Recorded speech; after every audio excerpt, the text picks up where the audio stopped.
اب شاید criminal investigation بھی ہوگی اور ایک بہت انٹرنیشنل لیول کا اسکیم ہے. تو یہ ادھر بھی کہانی جاری ہے, ادھر بھی جاری ہے. ادھر ذرا سوفسٹیکیٹڈ ہے, یہاں ذرا کروڈ ہوتی ہے. اور اس کے ساتھ ہی ایک اور انٹرنیشنل خبر جو ہم نے یہاں بتائی تھی کہ جو فرانس کے نئے صدر بنے, انہوں نے جو پالیسی دی تھی, انہوں نے اب عمرہ طبقہ عمرہ پہ ٹیکس لگانے کا آئیڈیا دے دیا ہے. اور اس میں وہ کہہ یہ رہے ہیں کہ 1.3 ملین سے زیادہ جس کی آمدنی ہوگی اس پر 75% ٹیکس لگے گا. اس خبر کو میں نے اس لیے انکلوڈ کیا ہے کہ یہ جو فائنانشیل کرائسس ہے, اب اس میں پہلا ملک بن جائے گا فرانس جو طبقہ عمرہ سے وہ رقم حاصل کرے گا جو ڈیفیسٹ یا خسارے کو ختم کرنے کے لیے ضروری ہے. تو کیا یہ کہانی آہستہ آہستہ ہر ملک میں دہرائی جانی پڑے گی یا نہیں, اس پہ بات کریں گے. ٹھیک جی سمیع صاحب. میرے پاس تو پاکستان کے عوام کی خبریں ہیں. اس میں سب سے پہلے تو میں ذکر کروں گا ینگ ڈاکٹرز کی ہڑتال کا.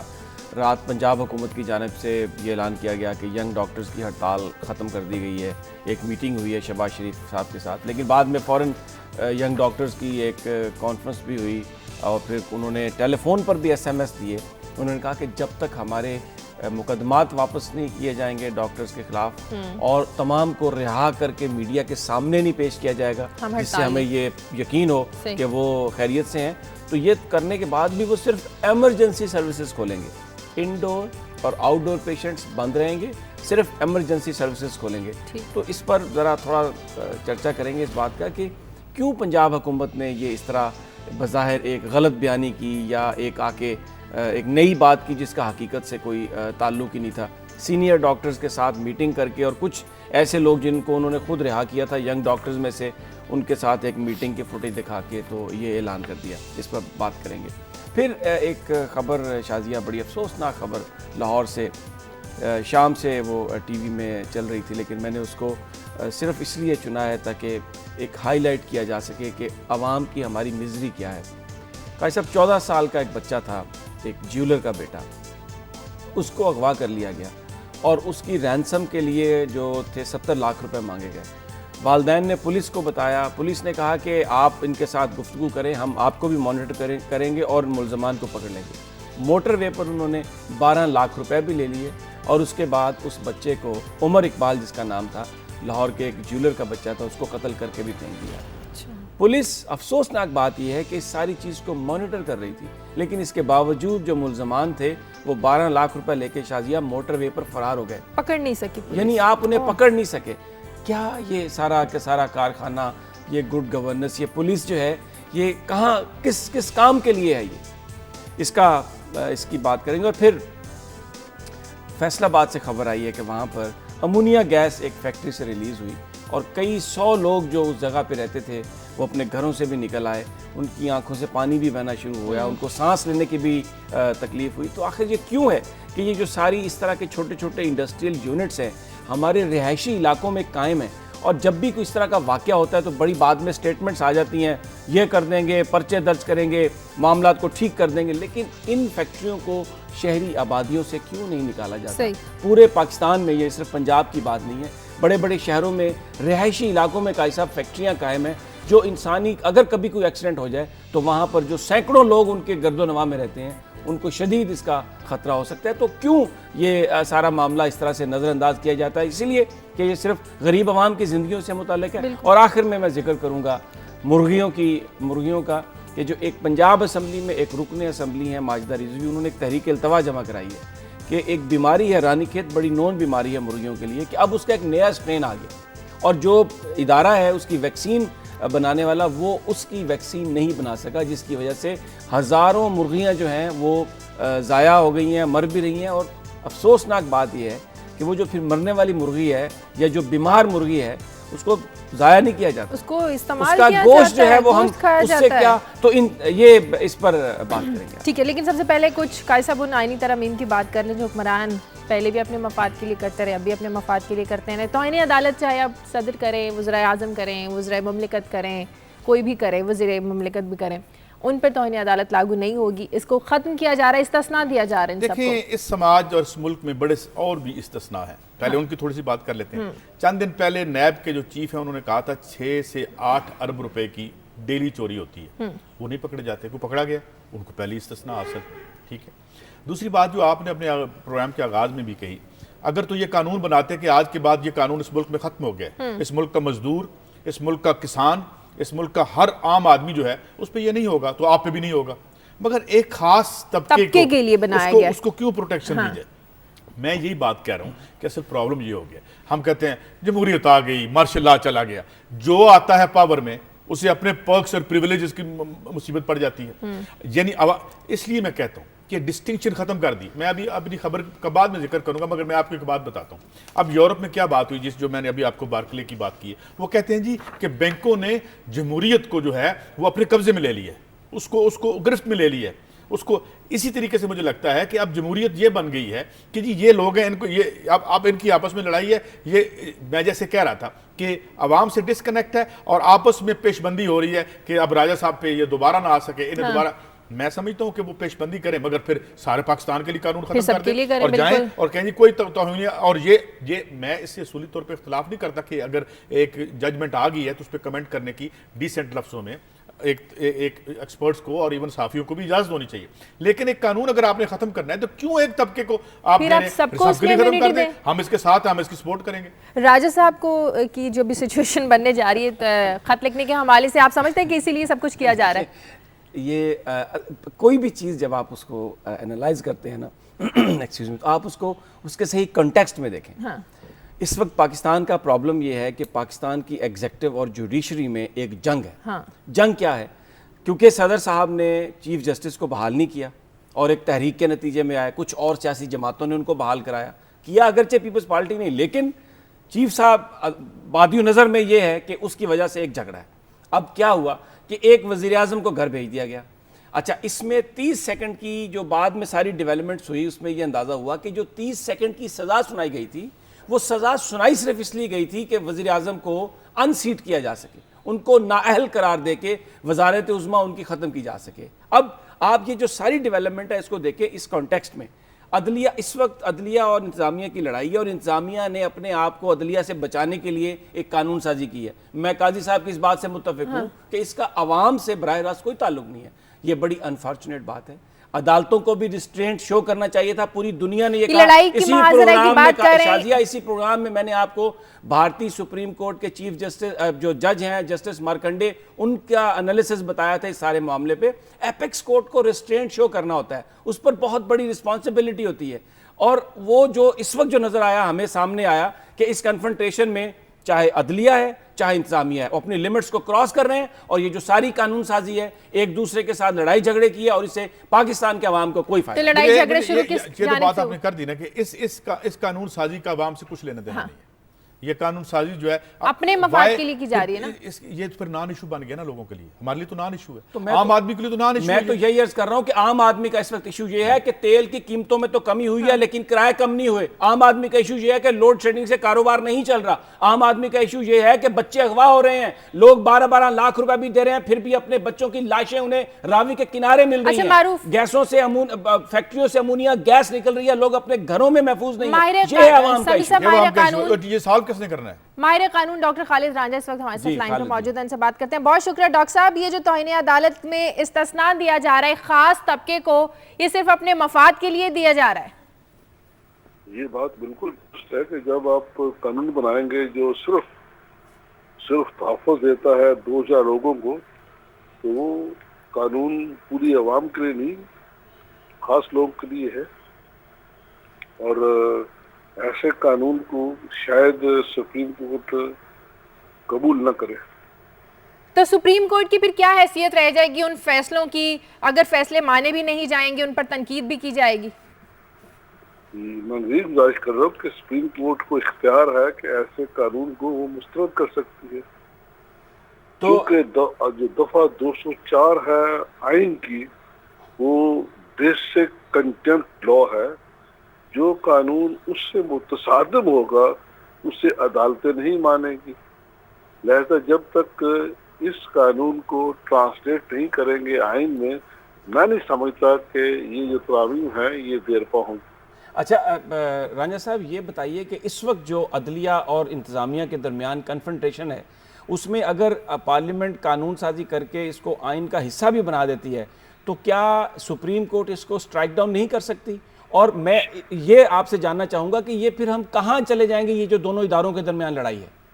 ہاں یہ تو پھر بہت دور چلے گی، لیکن عام حالات میں سپریم کورٹ جو ہے اسے اختیار نہیں کسی آئینی شق کو قرار دینے کا، لیکن یہاں وہ کہہ سکتے ہیں کہ ہاں جی عدلیہ کی حیثیت متاثر ہوئی ہے، عدلیہ کی انڈیپینڈنس متاثر ہو رہی ہے، اس انداز میں وہ انٹرفیئر کر سکتے ہیں. لیکن میں چاہتا ہوں کہ یہ ایسا تصادم نہ ہو، اور اگر یہ تصادم رہے گا تو کوئی کام نہیں رہے گا. تو آپ کیا پھر ہونا چاہیے؟ اب تصادم تو ہے، ایک وزیر اعظم گھر چلے گئے، دوسرے نوٹس پہ ہیں، اور بالکل یہ قانون سازی. میرا خیال ہے دونوں اداروں میں ریسٹرینٹ ہونا چاہیے. ٹھیک، جب تک وہ ریسٹرینٹ نہیں آئے گا اس وقت تک آپ ایسے ہی دیکھنا. اگر ایک عدالت کسی کو سزا دیتی ہے مجھے یہ گور رہا تھا، تو یہ اس قانون کا غلط استعمال ہے. ٹھیک. اچھا ڈاکٹر صاحب اس سے ہٹ کے میں دیکھیں نا، اگر آپ عدالت میں جائیں تو پیچھے بیٹھے ہوئے جو سائل ہیں وہ تصویر پڑھ کے پھونک مار رہے ہوتے ہیں، تو پھر آپ ان کو بھی کہیں گا یہ بھی توہین کر رہے ہیں. تو میں سمجھتا ہوں کہ جو جوڈیشل ریسٹرینٹ ہے وہ بھی ہونا چاہیے، اور حکومت کو عدالت کا ہر حکم ماننا چاہیے. لیکن ڈاکٹر صاحب جس طرح سے بات چل رہی ہے، مثلا ایفیڈرین کا کیس ہے وہ چل رہا ہے، لوگوں کی وہ روزانہ جو ہے وہ تبدیلی کر دیتے ہیں، کسی کو OST بنا دیتے ہیں. تو یہ پھر سلسلہ کیسے چلے گا؟ عدالت اگر کچھ کہتی ہے، آگے بڑھنا چاہتی ہے، اور ایگزیکٹو اس کے راستے میں آ جاتی ہے، تو پھر یہ کیا اس کا راستہ نکالیں؟ میں یہی کہہ رہا ہوں کہ جس انداز سے آپ دیکھتے ہیں اصل مسئلہ یہ فلاں کو ٹرانسفر کر دیا ہے، تو ایک تو یہ ہو سکتا ہے کہ اس ٹرانسفر کی باقاعدہ جائز ضرورت ہو، لیکن اگر میں یہ تصور کرنا شروع کر دوں کہ نہیں یہ مجھے تنگ کرنے کے لیے، مجھے چڑھانے کے لیے کیا گیا، تو پھر وہ ایسے ہوگا. تو میں یہی بات کر رہا تھا، there should be restraint on both sides. اچھا ایک آخری سوال ڈاکٹر صاحب، اس سے ذرا ہٹ کے ہے کیونکہ آپ آئین کے بہت ماہر ہیں. یہ فرمائیے کہ بہت سی جو ایگزیکٹو ہے یا حکومت جو ہے اس کی ذمہ داریاں آئین میں متعین کی گئی ہیں، جس طرح آئین کی آرٹیکل 3 کی ہم بات کرتے ہیں، 37 کی یا 38 کی بات کرتے ہیں کہ جناب لوگوں کو آپ نوکریاں دیں اور ان کو مشاہرہ دیں ان کی ضرورت کے مطابق، اور ان کو دیں جو ہے قانون کی جو انصاف دیں اور سستا دیں. یہ نہیں مل رہا، اور جب ایک ریاست میں یہ نہیں ملتا اور آئین میں یہ تحریر ہے، تو ہم کہہ سکتے ہیں کہ حکومت غیر آئینی ہے یا غیر آئینی اقدام کر رہی ہے؟ جو آپ اشارہ کر رہے ہیں وہ پرنسپلز آف پالیسی کی بات کر رہے ہیں. وہ پرنسپل آف پالیسی ہیں، وہ بائنڈنگ نہیں ہوتے. اگر آپ بات کریں فنڈامنٹل رائٹس کی تو وہ 25 تک آتے ہیں، آگے جو ہے وہ پرنسپل آف پالیسی ہے. ہمیں ایک تو ہے ہم ہر بات کو آخر تک لے جاتے ہیں. آفٹر آل حکومت جو کام کر رہے ہیں وہ اپنے وسائل میں کر رہے ہیں. اگر بس یہ ہر بچے کا حق ہے تعلیم، اچھی بات ہے، لیکن ساتھ ساتھ یہ بھی تو ہے کہ ہمارے کے وسائل ہیں بھی کہ نہیں. ٹھیک، بہت شکریہ. اب ایک بات میں جو انہوں نے خالد رانجھا صاحب نے ریسٹرینٹ کا اور حوالہ بھی دیا، آپ اٹھا کے دیکھ لیں، اخبارات بھرے پڑے ہیں اس قسم کی خبروں سے کہ جج صاحبان نے آفیشلز کو بلایا. کل لاہور میں ہوا جو جسٹس عمر عطا بندیال صاحب نے کیا کہ وہ مذہبی امور کے جو سیکٹری تھے، ایک آفیشل تھے، ان کو 1 گھنٹے تک عدالتی تحویل میں کہ آپ نے نازیبا زبان استعمال کی ہے، اور پھر توہین عدالت کی پروسیڈنگز. اسی طرح وہ جو CDA کے آفیشلز تھے ان کو جیل بھیج دیا کہ آپ مجھے گھور رہے ہیں. اب بات یہ ہے کہ یہ ریسٹرینٹ نہیں ہے. وہ جسٹس مامون صاحب تھے، ان کو ہائی وے پر ان کا چلان کیا گیا، انہوں نے سب کو بلا لیا ہائی وے والوں کو کہ تم نے مجھے ہی چلان دیا. یہ جو باتیں ہیں کہ ججز نے بھی اپنا جو کنڈکٹ ہے وہ بھی ایسا ان کو رکھنا پڑے گا کہ وہ ریسٹرینٹ شو ہو، یعنی نظر آئے لوگوں کو کہ یہ سب کچھ انصاف کے تقاضوں کو مد نظر رکھتے ہوئے کیا جا رہا ہے. جب آپ ایک پارٹی بن کر ڈیل کریں گے تو پھر دوسری طرف سے بھی ایسا یہ ترمیم لے آتے ہیں، قانون لیتے ہیں، سپریم کورٹ اس کو نہیں مانتی، سپریم کورٹ ظاہر کام ہے ان کا تشریح کرنا، پھر ایک نیا تصادم. تو میں یہی عرض کر رہا ہوں نا کہ اس میں ریسٹرینٹ، جیسے ابھی خالد رانجھا صاحب نے بات کی کہ آپ کو ریسٹرینٹ شو کرنا ہوگا. ایپیکس کورٹ جو ہے، ہماری عدالت عالیہ جو ہے، جو بڑی عدالت ہے سپریم کورٹ، وہ بیسیکلی وہ آخری ریزورٹ ہوتا ہے. اس کے بعد کسی ملزم کے لیے کوئی جگہ نہیں ہوتی ریلیف کی، بات میری تو سمیع وہ صاحب بہت زیادہ ان کو جو ہے وہ ریسٹرینٹ شو کرنا پڑے گا۔ اب دیکھیں جو ان سے بات ہوئی، ایک تو میں ان کی ایک بات پہ کمنٹ کرنا چاہتا ہوں، انہوں نے کہا کہ یہ ہمیں دیکھنا پڑتا ہے کہ حکومت کے پاس کتنے وسائل ہیں۔ حکومت کے پاس اتنے وسائل تو ہیں کہ اس کے اپنے ادارے کے مطابق 8 ارب روپے ڈیلی چوری کر لیے جائیں بچوں کو تعلیم دینے کی۔ I think it is not question of وسائل، یہ کوسچن ہے آپ کی ترجیحات کا۔ دوسری بات یہ جو ہم بات کر رہے ہیں نا، ان کو یہ کرنا چاہیے، ان کو یہ کرنا چاہیے، اگر آج سے 20 سال پہلے چلے جائیں تو ہم دیکھتے ہیں کہ یہ ریسٹرینٹ بھی موجود تھی، ایک جوڈیشری اپنا کام، یہ نہیں کہہ رہا کہ ہر کام ٹھیک ہو رہا تھا، مگر ریاست کی وہ زبوں حالی اور اس کے اداروں کی وہ زبوں حالی سامنے نہیں آئی تھی۔ یہ بالکل ایسے ہے کہ جیسے ایک آدمی جو ہے وہ بوڑھا ہو جاتا ہے، مریض ہو جاتا ہے نا اگر، تو 4 بیماریاں، ایک ڈائبٹیز کے ساتھ ادھر سے یہ فشار خون بھی آ گیا ہے، بھائی آپ اس کو کیسے ایک ایسی کیفیت ہمیں نظر آتی ہے کہ یہ جتنے جو سٹرکچرز اس وقت ریاست کے یہاں ان پلیس ہیں وہ اس زبوں حالی میں ہمیں نظر آتے ہیں کہ انہیں یہی سمجھ نہیں آ رہی کہ ہماری حد کہاں ہے اور دوسرے کی حد کہاں سے شروع ہوتی ہے۔ صحیح، کالر ایک لندن سے ہمارے ساتھ محبوبہ لاؤ۔ السلام علیکم ورحمۃ اللہ۔ وعلیکم السلام۔ جی میں بات کرنا چاہتا ہوں، یہ جو دوہری شریعت کی اور یہ امیونٹی کی بات کر رہے ہیں، پہلی چیز یہ ہے کہ آرٹیکل 34 35 یہ کہتا ہے کہ کوئی بھی ایسی جو امینڈمنٹ ہے وہ نہیں کر سکتے جو قرآن و سنت کے خلاف ہو۔ تو یہ لوگ کیا توبہ نعوذ باللہ عمر بن خطاب رضی اللہ تعالیٰ عنہ سے بڑھ کے ہو گئے ہیں؟ ان سے پوچھا گیا کہ آپ نے یہ کپڑا کہاں سے ڈالا ہے، تو جب ان سے پوچھ گچھ ہو سکتی ہے تو یہ لوگ کیا چیز ہیں؟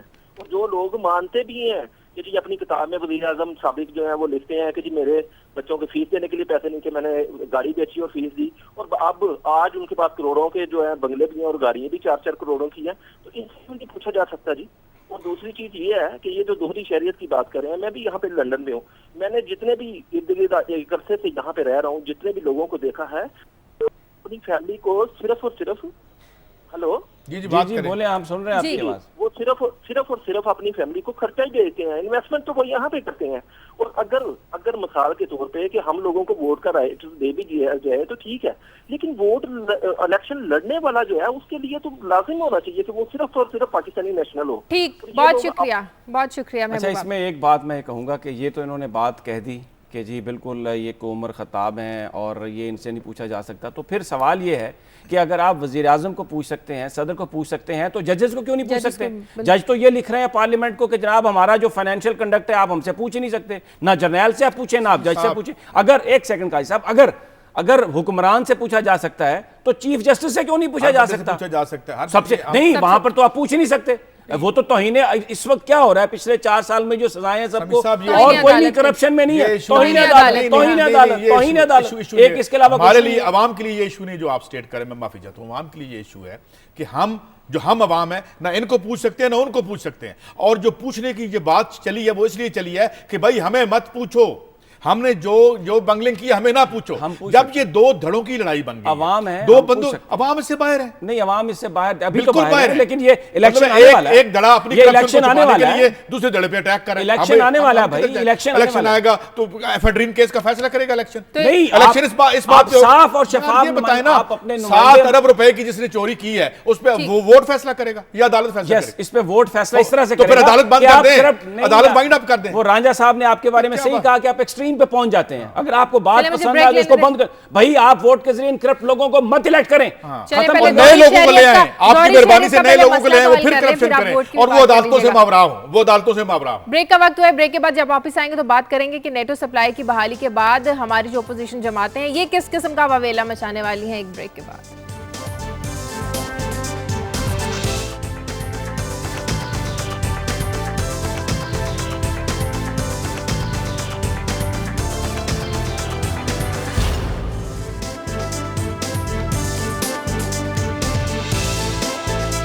بریک کے بعد خوش آمدید۔ 8 مہینوں کے بعد نیٹو سپلائی تو بحال کر دی گئی، امریکہ کا فائدہ تو ہو گیا، اب ان کو امداد اور فوڈ بھی ملنا شروع ہو جائے گا، لیکن ہمارے ہاں کی جو اپوزیشن جماعتیں ہیں اس میں عمران خان نے آج سے تحریک چلانے کا اعلان کیا ہے، آج سے سڑکوں پر نکلیں گے، جبکہ دفاع پاکستان کونسل جو ہے یہ 8 تاریخ سے احتجاجی جلسوں کا اعلان کرنے والی ہے، احتجاجی ریلیاں نکالنے والی ہے۔ سمیع صاحب کیا دیکھ رہے ہیں آپ آنے والے دنوں میں مزید تصادم، سڑکوں پر احتجاج اپوزیشن کی جانب سے؟ اچھا، یہ کیونکہ میں تو یہ کہتا ہوں کہ ہر چیز کو اس کے کنٹیکسٹ میں دیکھنا چاہیے۔ جولائی کا مہینہ، آج ہی کے دن 1977 میں بھی ذوالفقار علی بھٹو کی حکومت کو ہٹایا گیا تھا، اس سے میں جوڑ رہا ہوں تعلق اس کا. جی. اور ابھی جو قوتیں اس وقت صف آراہ ہو رہی ہیں پاکستان پیپلز پارٹی کے خلاف, مجھے بتایا جا رہا ہے شاہ محمود قریشی ہمارے ساتھ اس وقت لائن پر موجود ہیں, ان سے بات کریں. بہت شکریہ شاہ صاحب. آپ لوگ آج سے احتجاج کرنے والے ہیں, سڑکوں پر نکلنے والے, لیکن فائدہ کیا ہوگا؟ سپلائی تو بحال ہو گئی. نہیں دیکھیے بات یہ نہیں ہے. ہمارا جو احتجاج آج کا جو طے شدہ تھا وہ لوڈ شیڈنگ کے خلاف تھا, مہنگائی کے خلاف تھا, اور جو کرپشن اس ملک میں کا جو برپا ہے اس کے خلاف. اب اس اثنا میں یہ بحالی بھی ہو گئی نیٹو سپلائی کی. ہم سمجھتے ہیں جو بحالی ہوئی ہے یہ پارلیمنٹ کی ریکمنڈیشنز کے برعکس ہوئی ہے, قوم کی توقعات کے برعکس ہوئی ہے, اور جو پارلیمنٹری ریزولوشن ہے اس کی نفی کرتی ہے. اور میں سمجھتا ہوں کہ اس سے پاکستان کے جو آبجیکٹیوز ہیں ہمیں اس سے کچھ حاصل نہیں ہوا. اگر یہی کچھ کرنا تھا تو یہ اس قسم کی جو معذرت ہے وہ تو 5 مہینے پہلے ہلری کلنٹن کہہ چکی تھی, وہ کرنے کے لیے تیار تھیں, لیکن ایسا نہیں کیا گیا. کہا گیا کہ پارلیمنٹ جو ہے وہ اپنی جو ٹرمز آف انگیجمنٹ ہے اس کو اثر نو دیکھ رہی ہے, اور پارلیمنٹری کمیٹی اور نیشنل سیکیورٹی نے اپنی سفارشات مرتب کر کے پارلیمنٹ کو دی, ان نے اپروو کیا اور پھر کیبنٹ نے اپروو کیا. اب اسی میں طریقہ کار طے ہے کہ اگر کوئی نیا معاہدہ ہونا ہے, کوئی نئی اگریمنٹ ہونی ہے, تو پہلے جو پارلیمنٹری کمیٹی اور نیشنل سیکیورٹی ہے جس پہ ساری جماعتیں, صرف حکومت نہیں جتنی پارلیمنٹ کی جماعتیں ہیں اس میں موجود ہیں, اس کے سامنے رکھی جائیں گی. وہ اس کو کرے گی, اس اگریمنٹ کو اپنی سفارشات مرتب کرے گی اور پھر کابینہ کو دے گی. وہ سارے پروسیس کو جو ہے وہ بائی پاس کیا گیا ہے. تو یہ ہمارے سیریس ہمارے خدشات ہیں. ہم سمجھتے ہیں کہ پاکستان کو جو ایک ہم امن چاہتے ہیں, ہم افغانستان میں امن چاہتے ہیں, ہم امریکہ سے محاذرائی نہیں چاہتے, ہم امریکہ سے اچھے تعلقات چاہتے ہیں, but not at the cost of Pakistan. ہمیں اپنے ملک کے مفادات بھی عزیز ہیں اور ہمیں تعلقات کی بہتری کی خواہش بھی ہے. اب یہ ایک بیلنس کریٹ کرنا ہے. ہم سمجھتے ہیں اس حکومت نے وہ بیلنس کریٹ نہیں کیا.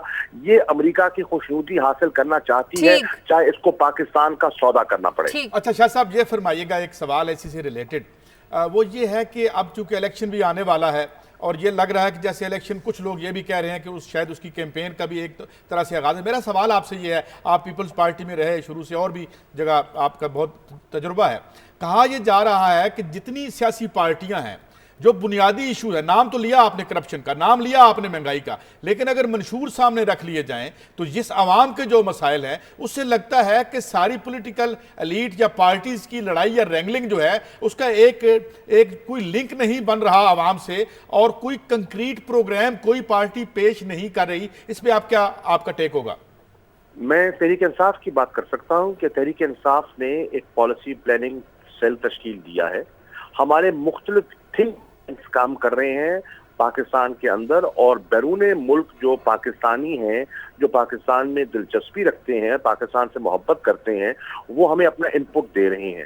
ہم مختلف پالیسیز پر, مثال کے طور پر انرجی کرائسس, مثال کے طور پر ہمارا جو اکنامک سچویشن ہے, مثال کے طور پر ہماری ایگریکلچر پالیسی, مثال کے طور پر دیگر ایشوز جو ہیں, ہماری پاپولیشن گروتھ, جو ہر ایشو پر ہم اپنی پالیسیز مرتب کر رہے ہیں. لیکن ہم آج ان کو ڈسکلوز نہیں کر سکتے. ہم ان کو ڈسکلوز کریں گے اپنے الیکشن مینیفیسٹو کی شکل میں. ہم قوم کے سامنے ایک متبادل قیادت رکھنے کا ارادہ رکھتے ہیں, اور ہم قوم کے سامنے ایک متبادل پروگرام رکھنے کا ارادہ رکھتے ہیں. اچھا صاحب, میرا سوال آپ سے یہ نیٹو سپلائی کے حوالے سے, یہ آپ نے کہا کہ پارلیمنٹ کو نظر انداز کیا گیا ہے. میں آپ سے یہ جاننا چاہوں گا کہ کیا وہ جو کابینہ کی دفاعی کمیٹی جس نے یہ پہلے فیصلہ کیا, اس میں پاکستان کی مسلح افواج کے سربراہ بھی شریک تھے, پیپلز پارٹی ایک اکثریتی جماعت ہے, پارلیمنٹ کا بھی حصہ ہے, چودھری پرویز الہی نائب وزیر اعظم بھی ہیں, اور مسلم لیگ کاف ایک بڑی جماعت ہے پارلیمنٹ کی بھی. تو وہ جو انہوں نے جو فیصلہ کیا ہے, آپ کیا سمجھتے ہیں کہ نہ تو وہ پارلیمنٹ کا حصہ ہے اور نہ ہی انہوں نے ملکی مفادات اور ترجیحات کو سامنے رکھا ہوگا؟ نہیں, دیکھیے بات یہ نہیں ہے. بات یہ ہے کہ اس وقت جو ہماری مختلف جو انسٹیٹیوشنز ہیں وہ حکومت وقت کے تابع ہیں. آئین کی روح سے انہوں نے گورنمنٹ پالیسی کو فالو کرنا ہوتا ہے. ان کا کام ہوتا ہے مختلف پالیسی آپشنز حکومت وقت کے سامنے رکھنا, اور پالیسی ڈیسیژنز جو ہوتے ہیں وہ حکومت وقت فیصلہ کرتی ہے. ٹھیک ہے نا. اب